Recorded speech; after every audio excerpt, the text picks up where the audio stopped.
after-school program with the garden has been in jeopardy for some time. It's really designed as a youth training and youth leadership. They are given a lot of responsibility early on in maintaining certain parts of the garden.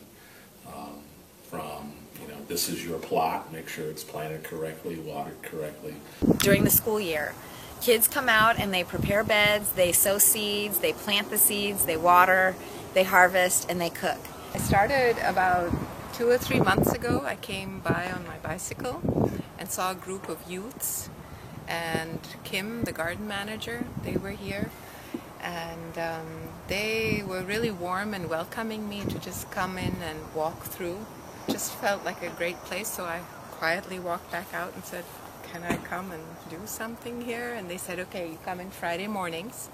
That's our volunteer time, and that's how I got started. This year, we're coming on the end of a 3-year grant that we have from a private family foundation. And we thought we were going to get awarded a USDA grant for community food security. We were in the top 30% for a federal award. Fortunately, the Republicans cut the program, so the Department of Ag was only able to fund the top 20%. I've been coming for the afternoon internships during the school year when the students are here as well. So we all work together and we learn from each other, and it's a lot of fun, and I'm really glad a place like this exists in an urban area. The other thing I can say about the garden program is that most kids come to us and they're not necessarily interested in environmental justice, they're interested in jobs. And so they hear that their friends are working here, or they hear that a friend of theirs had a job here and they want to come here, and they're just desperate in many cases. And so we use the job as a hook to provide a lot of educational support as well as life skills training. Another part that's fabulous is we have 3 beehives in the back, and so they're producing honey, and so the kids are learning that too, and to lose their fear. The biggest fear they have is spiders. And there are lots of spiders. So, they're overcoming that and seeing how their work pays off.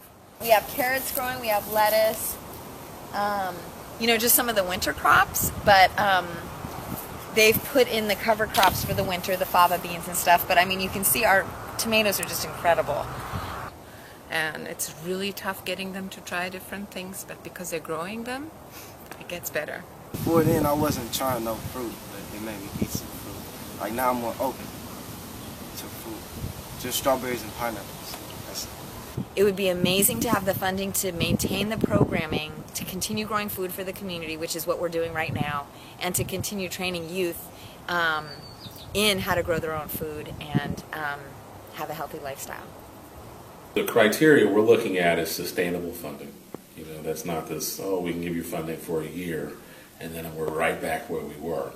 Ideally, we would get a 2 to 3 year grant, and then we'd get another 2 to 3 year grant to kind of ensure that we're not sole source funded. And we'd probably go and try and figure out how to develop some products from the garden. We've started doing that, meaning we have had an idea around a salsa that we could produce from organic produce, and making sure that we get our products into local restaurants as a way to generate revenue. All of a sudden, when we're working in a natural system like this, we get a sense for which way to go in our daily lives. When we're at home and on our couch, and all of a sudden we have this bag of chips, and what do we do with the trash, and do we really want to eat this? It's changing everything. So we must have this kind of environment, and we need to figure out ways to really attract more and more people. And I think of all age groups, but especially the youth, because it's more open. I think all of us are learning a lot, and because we're working together, nobody can do this alone. It's too much work.